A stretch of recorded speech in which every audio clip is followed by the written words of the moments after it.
জমি সংক্রান্ত বিরোধের জেরে ভাতিজার দায়ের কোপে প্রাণ গেল চাচির, আহত চাচাতো ভাই।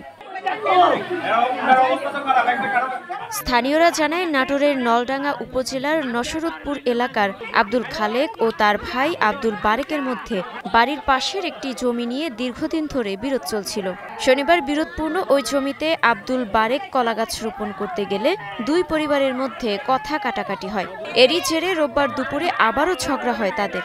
এক পর্যায়ে আব্দুল খালেকের ছেলে মেহেদি বারেকের স্ত্রী খালেদা বেগমকে হাসুয়া দিয়ে কোপ দেয়।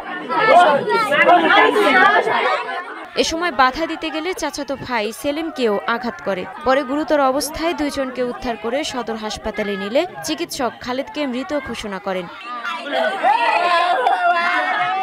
ঘটনার পরই নশরতপুর এলাকায় অভিযান চালিয়ে মেহেদি হাসানকে আটক করে পুলিশ। বিরোধপূর্ণ ওই জমিটি দুই ভাইয়ের পৈতৃক জমি বলে জানা গেছে। মুক্তা আক্তার, স্টার নিউজ।